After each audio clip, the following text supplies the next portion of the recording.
tentang Jakarta Life versus Bali Life. Ya aku pengen punya hidup yang lebih nyaman, hidup yang lebih punya waktu buat diri sendiri. Apa sih arti nyaman buat kita? Kalau menurutku nyaman itu artinya kita punya space identik dengan pergerakan. Makin gede space, makin bebas kita bergerak. Selama fisik, mind, emotion kita bisa bebas bergerak, disitulah kenyamanan. Honeymoon setiap hari.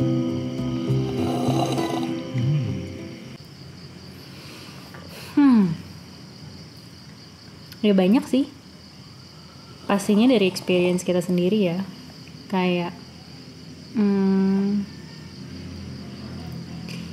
kalau dari aku personally kayak aku nggak pernah, ini jadi experience personal yang kayak aku nggak pernah berpikir kayak aku survive nggak ya hidup sendiri gitu, tapi ternyata kemarin survive aja gitu. Kalau misalnya terutama kalau di Jakarta kan aku tinggalnya di rumah kan, jadi kayak apalah tanggunganku gitu kan. Biasanya paling ibarat kata duit yang misalnya sekarang dipakai buat kosan atau buat tinggal, dulu tuh cuma dipakai buat makan, foya-foya dan lain-lain. Visi moya, misi foya, visi foya. Oke. Aduh. Aduh. Oh gitu ya. Everybody. Nah, dari situ aku ngerasanya kayak aku belajar banyak dari sisi mungkin money management ya. Yang tadinya foya-foya. Visi foya, misi foya. Terus di Bali Sefoya-foya apa sih kamu? Tapi sebenarnya foya-foya di sini aku juga ngeliat kamu juga bukan yang foya-foya hedon gimana barang. sih? Iya teh, compulsive behavior. Compulsive behavior aku tuh Beli apa? casing, Makan. beli pouch, Makan tuh utama banget. Kayak misalnya nih, aku kalau jajan misalnya kayak jajan di mall atau GoFood apa, sekali makan misalnya seminimal berarti 30.000 atau kadang-kadang 50.000, kadang-kadang bisa sampai 70.000 atau 100.000. Sehari aja aku bisa habis berapa? Sekitar mungkin 100-200.000 cuma buat makanku sendiri doang, belum bensin. Coba dikaliin 200.000 kali 20 hari 4 juta, 25 hari lah 5 juta sendiri. Iya, itu dia makanya. Terus sedangkan belum bensin, belum beli casing, belum beli pouch, belum jajanan-jajanan boba-boba kopi lucu. Gue gak boba sih, tapi kopi ya kan. Waktu itu kopi apalagi tuh. Itu sehari aku makan setidaknya, perhitungan aku di atas 50.000, 75.000-an. Itu cuma buat makan doang. Belum ya yang lain-lain gitu. Belum kalau lagi pergi ke mall, pengen chillin, pengen apalagi Jajannya mahal lah ya. Jajannya jadi kayak yang dulu misalnya aku nggak harus belanja groceries gitu dan lain-lain, semuanya dipakai ke situ. Giliran di sini tuh kayak ya udah ibarat kata dengan 75.000 itu cukup buat sehari, bener-bener cukup banget. Misalnya berdua buat makan siang malam, karena kita sekarang makannya jadi 2 kali kan. Kalau dulu kan 3 kali. Terus kayak udah sama jajan gorengan 2 biji, itu aja kayak ternyata cukup gitu ya. Jadi satu, money management, gimana yang tadinya tuh mungkin cuma diposin di satu tempat karena seakan-akan kayak emang mahal gitu, padahal sebenarnya nggak harus setiap hari jajan. Sedangkan dulu gue anaknya jajan banget. Terus yang kedua, nggak gampang tergiur sih, maksudnya nggak gampang latah, jadi lebih punya self control. Itu juga terlatih banget karena kalau di Jakarta misalnya ada temen beli apa enak gitu, oh gue juga jadi pengen gitu. Atau misalnya kayak ada ini baru cobain gitu, apalagi kalau lihat-lihat di Instagram gitu ya, misalnya kayak oh ada croffle ada apa gitu. Kalau di Jakarta pasti dulu pengen banget. Tapi sekarang kayak ya karena di Bali kasarannya nggak ada resource-nya gitu kan, nggak ada tuh croffle-crofflean dan lain-lain. Ya udah, simple. Kayak makan ya makan, jajannya yang ada, dan akhirnya dari situ lebih ini sih, lebih akhirnya konsekuensinya lebih hemat, lebih simple hidupnya, makannya juga nggak neko-neko gitu loh. Dan ya yang ketiga, sejak maksudnya yang ngobrol lebih banyak sama kamu, ngomongin tentang kesehatan, jadi ya kan akhirnya mulai lebih aware juga kan gitu. Jadi akhirnya tadi kalau kita ngomongin kedua tuh self control, yang ketiga tuh lebih ke arah ngebangun habit yang emang lebih sehat aja sih buat diri sendiri. Dulu tuh habit tuh kesannya kayak membosankan, tapi sekarang kayak ya udah, habit tuh cukup gitu. Habit tuh kayak udah tahu misalnya kayak oke, pagi mandi, abis itu kita makan jam berapa, abis itu ngopi, abis itu udah gitu jam-jamnya ngopi gitu, atau misalnya kayak jam-jamnya makan gitu. Dan ternyata dengan rutinitas itu malah ngebentuk, maksudnya kayak oh oke, ini jamnya break nih gitu, emang kepaksa break gitu. Karena rutinitasnya yang kita desain sendiri, jadi nggak bosan, nggak dilakukan terpaksa. Kalau dulu mungkin zamannya kita maksudnya bangun harus jam segitu untuk misalnya ngejar macet gitu kan, supaya nggak kena macet. Wah, kayak berat segala macam. Akhirnya ada sesuatu yang di sacrifice lah di situ, entah itu joyful life-nya gitu kan. Tapi ya gitu. Jadi di sini lebih bisa ngedesain habit atau rutinitas secara pilihan sendiri gitu, bukan karena terpaksa gitu. Aku juga, kalau aku boleh sharing sedikit, dulu aku bisa dibilang takabur atau kayak membangga-banggakan self control. Sebenarnya itu emang yang paling utama dan nggak salah juga gitu. Jadi kayak dulu nih line-nya adalah, omongannya adalah, maupun dimanapun lo berada, selama lo bisa self control, lo survive. Benar, namun kita punya pilihan. Kalau kita berada di lingkungan yang rupanya nggak ngesing, nggak in tune sama kita, itu akan make energi lebih banyak untuk bisa catch up.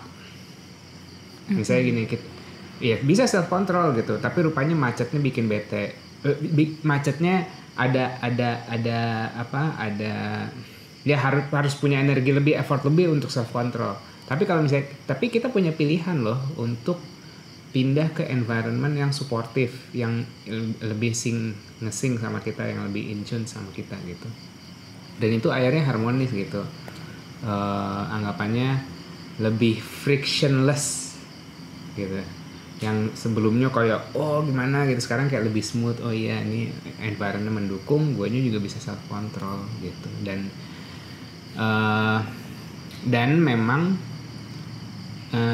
kadang-kadang orang terjebak sama kenyamanan yang dia bikin sendiri gitu. Anggapan ini kita udah nyaman ya, terus tiba-tiba harus kembali ke Jakarta zamannya waktu kita ngurus nikahan. Kalau misalnya kita terlena sama kenyamanan yang di sini misalnya gitu ya, itu tuh bisa bete banget. Kayak wah, gue kan seharusnya rutinitas gue di Bali begini, udah A sampai Z udah diatur, tiba-tiba di environment lain kita nggak bisa ngatur gitu kan. Nah itu bisa sangat nyebelin lah. Tapi alangkah baiknya di saat kita udah bisa ngedesain hidup kita sendiri di environment yang suportif, jadikan itu semacam kompas. Iya, jadi kayak power kita, anggapannya saving energi buat nanti kalau misalnya ada eksternal yang nggak sesuai sama yang nggak bisa kita kontrol, kita masih punya saving energi banyak gitu. Kita lebih conscious untuk nge-conduct situasi itu. Halo Nih, meong dong, biar masuk podcast. Meong. Puring tuh masuk. Kayak gitu. Tapi maksudnya kalau kita ngomongin ini ya, to be honest, nggak semua orang merasa they have the chance or the privilege they call it untuk bisa pindah ke tempat atau environment yang emang misalnya mereka mau gitu. Terus. Oh iya, oke, iya memang nggak semua orang sih, iya memang. Ya ini panjang sih masalah kayak punya pilihan atau nggak punya pilihan gitu. Iya sih, tapi maksudnya kayaknya kita juga perlu ceritain background kita sedikit bahwa kita pun juga memilih gitu.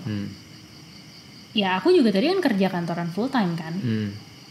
Tapi aku memang memilih bahwa ya aku pengen punya hidup yang lebih nyaman, hidup yang lebih punya waktu buat diri sendiri dan cita-citanya buat keluarga, buat anak gitu kan.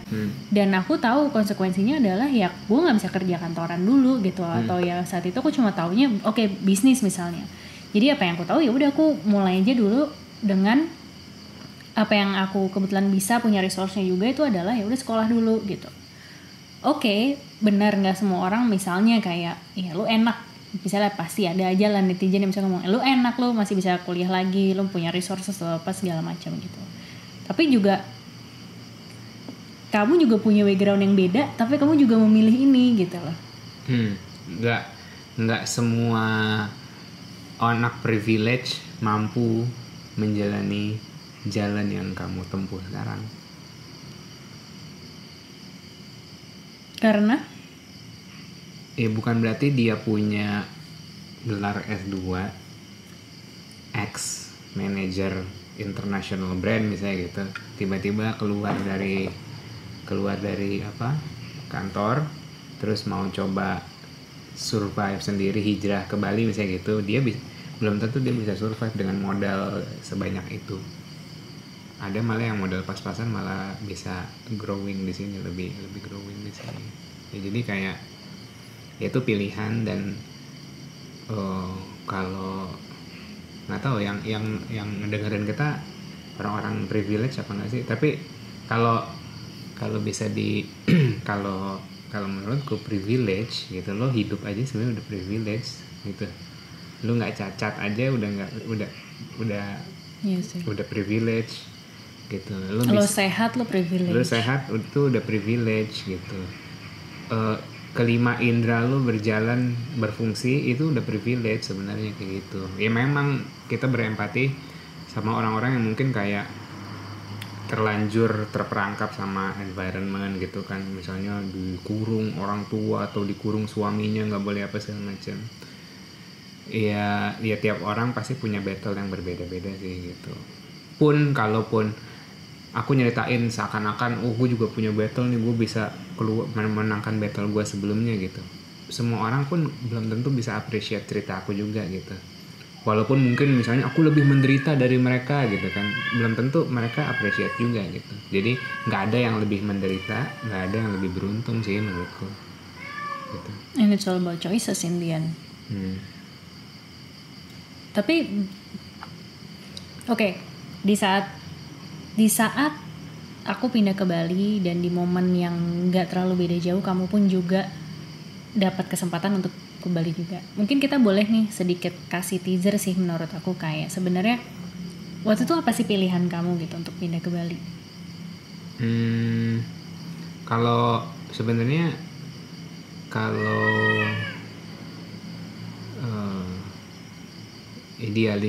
idealis speaking sih.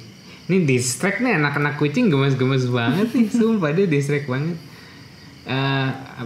Sebenarnya dari dulu pengen pindah ke Bali, punya lifestyle yang benar-benar aku atur sendiri, bukan karena gue jam 9 jam 10 harus masuk kantor. Benar-benar kayak pengennya tuh yang lifestyle yang aku desain sendiri gitu. Nah, dan tinggal di environment yang mendukung kesehatan fisik dan mental. Sebenarnya itu secara general. Kalau misalnya ada Bali yang lain di Indonesia gitu, aku pun mungkin nggak harus ke Bali juga gitu. Tapi memang pulau ini sudah dilengkapi oleh hal-hal yang mensupport perantau gitu, dari segi makanan, environment, orang-orangnya kreatif semua gitu, nature-nya ada untuk istirahatin mental kita gitu. Nah itu sebenarnya dari dulu udah ada keinginan itu. Tapi ya dapat musibah, eventku gagal, ya namanya Chill Mango. Terus itu makin mendorong aku untuk oke, saatnya hijrah gitu. Di saat memang ada kegagalan, bukan berarti kita harus diem di tempat aja gitu, harus bergerak gitu. Makanya setelah yang Chill Mango gagal launching lah bisa dibilang, karena situasi pandemi ini, ya udah mau nggak mau udahlah, harus disegerakan gitu, harus disegerakan.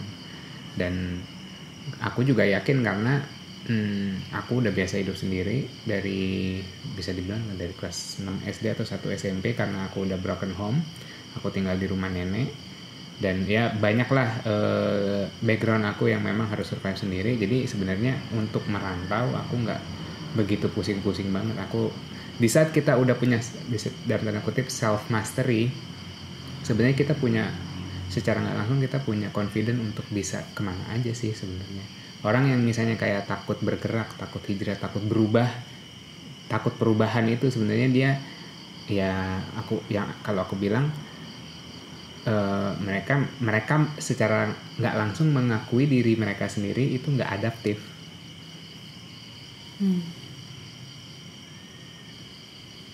Atau mereka cuma nggak sadar bahwa it simply menunjukkan bahwa itu adaptif.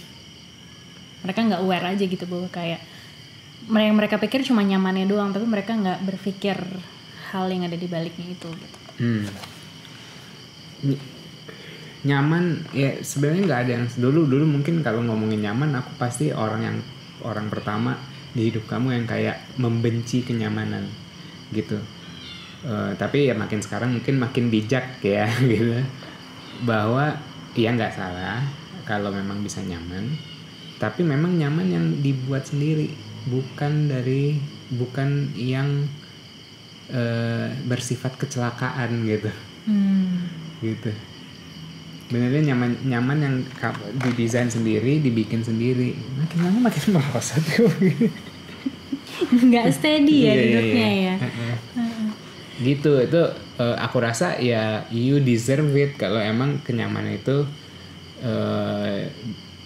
dia sendiri yang earn gitu. Tapi mungkin lebih one step back sebelum itu, menurut aku juga I think it's really important untuk kita bisa tahu apa sih arti nyaman buat kita.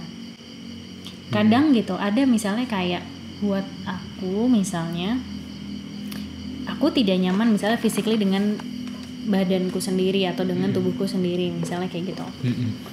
Jadi ketika misalnya aku berhasil untuk mendapatkan kenyamanan, itu kan berarti kayak that's my needs dan ke-fulfill. Kamu gitu, on the other hand misalnya kenyamanan kamu mungkin bukan fisik gitu, tapi kenyamanan kamu misalnya berhubungan sama itu tadi lifestyle yang kamu create sendiri. Mungkin lifestyle buat aku it's not important gitu kan, itu aku tidak menganggap lifestyle tuh seprioritas itu atau se-valuable itu.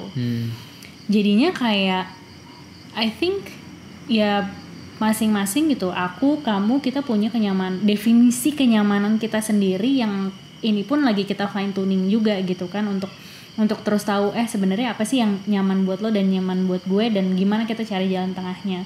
Begitu juga dengan orang-orang lain gitu. Jadi kalaupun misalnya kayak mau pindah atau mau hidup apa ya, hijrah dan lain-lain sih, kalau menurut aku kayak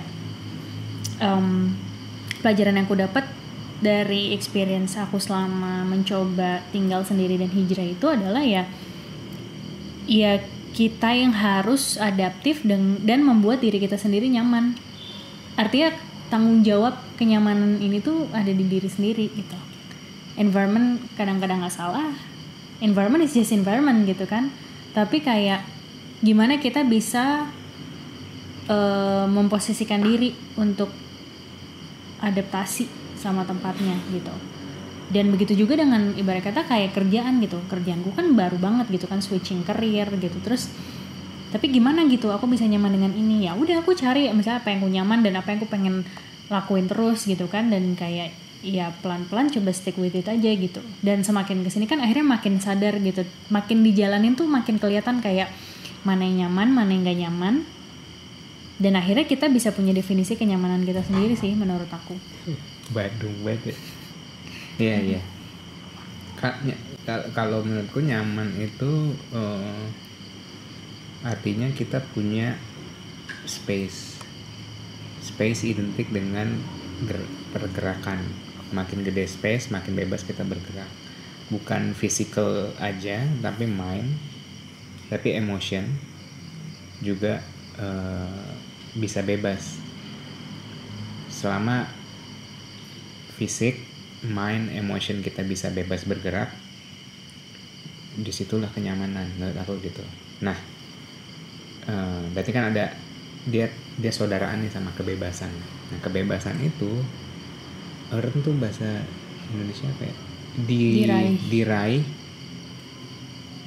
oleh pertanggungjawaban. Yang aku bilang disiplin equal freedom, responsibility equal freedom gitu. Semakin kita responsible sama hidup kita sendiri dan sekitar, kita semakin bebas sebenarnya gitu. Kalau udah bebas, berarti ya itu menciptakan kenyamanan buat diri kita sendiri.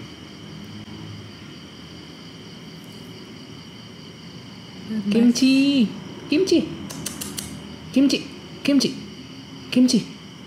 Dia yang paling jarang mau kesini. Iya.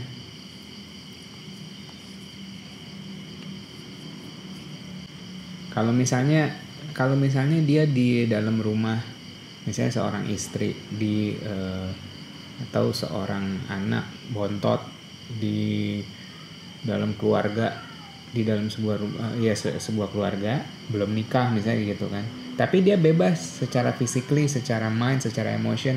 Dia mau pergi kemana, jam berapapun boleh itu secara fisik. Dia mau ngobrol apapun di dalam rumahnya boleh. Ngobrolin apa, ngomongin agama, ngomongin seks, ngomongin apapun. Mindnya, emotionnya juga bebas. Misalnya gitu, bebas bergerak. Dia mau nangis, mau hahaha gitu. Di rumahnya juga bebas. Pasti dia nyaman di rumah gitu. Pasti dia nyaman di rumah. Jadi di saat physically, mind and emotion kita bebas, itu nyaman. Makanya kalau apa cewek-cewek, kan kalau aku sering tuh kayak, itu cewek cakep banget tapi pacarnya biasa aja gitu. Ya mungkin bisa bikin dia nyaman gitu. Nyaman tuh racun banget, trap banget gitu. Kalau dulu ya zaman kuliah tuh, tuh cowoknya bisa bikin dia nyaman. Makanya kadang-kadang cewek-cewek cakep gitu kan, terus cowoknya mungkin nggak dalam segi look gitu, appearance nggak seindah yang lainnya gitu. Kuncinya karena si cewek itu mungkin nyaman gitu. Dia mungkin bisa nangis, nggak dijudge, bisa main sama teman-temannya, nggak usah dicariin, dia kasih kepercayaan gitu, ngobrolin apa aja nggak dijudge misalnya kayak gitu. Itu cewek pasti kelepek-kelepek gitu. Itu rahasia untuk Anda para pecinta wanita. Apa sih? Nggak harus pecinta wanita, but anyway. Ini bukan bermaksud cheesy, tapi itu yang aku rasain, bahwa aku bisa bebas menjadi diriku apa adanya ke kamu gitu. Kayak mungkin apalagi terutama masih related sama obrolan sebelumnya, kayak salah satu wounds aku atau luka lamaku dari kecil tuh kan adalah kayak physical gitu kan. Sesimpel itu dulu aja gitu, ketika misalnya kayak ada orang ngejudge aku atau komentarin tentang fisik, itu kayak aku pasti withdraw lah gitu. Ya ada juga sih kita dalam obrolan kita penyelarasan antara pembicaraan tentang fisik dan lain-lain gitu. Tapi yang aku pahamin adalah kayak your attention bukan cuma sekedar komentar, tapi kamu ngajakin aku untuk memang menjadi lebih baik. Dan kayak when action speaks louder than words, itu tuh jadi kayak oh iya ya gitu, memang kamu ternyata doing it karena kamu intensinya, jadi kayak intensi tuh kelihatan akhirnya dari action kamu gitu. Terus nah yang misalnya gitu ya, salah satunya yang aku juga jarang dapetin dulu adalah itu tadi gitu loh, kebebasan mengekspresikan emosi, terus kebebasan untuk berpikir gitu. Dan tadi habis baterainya, terus kita lanjut lagi. Iya, jadi kayak selain feeling safe and acceptable secara fisik, terus emotions juga, mind juga, itu yang akhirnya menurut aku membuat orang ngerasa bebas ya gitu. Which is aku ngerasa bebas gitu, dan kayak itu enak sih ngerasa bebas. Ketika aku ngerasa bebas kayak ya udah, what am I looking for lagi gitu. Kayak yang lain-lain masih bisa setting lah, kasarnya kerjaan masih bisa disetting, atau misalnya kayak mau hidup di mana masih bisa disetting gitu menurut aku ya. Tapi kayak with whom gitu, kayak orangnya. Kenapa tiba-tiba jadi ngomongin orangnya sih? Awalnya kita ngomongin apa sih? Ngomong kebebasan equals freedom. Ya kebebasan, iya emang kebebasan itu freedom. Responsibility equals freedom. Ya intinya Mungkin orang longing for freedom tapi in different kind of way sih. nggak longing, kadang-kadang orang takut akan freedom.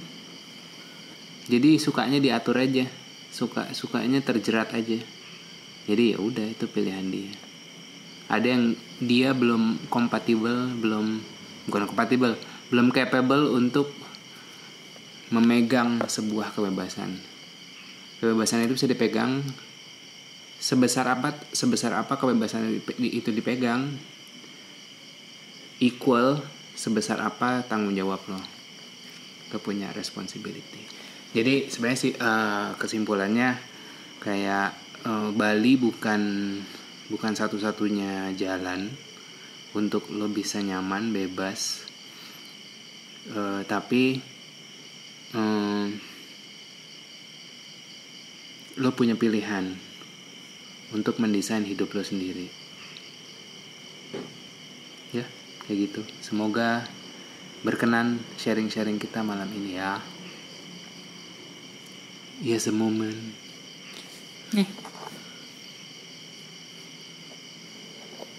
Honeymoon setiap hari.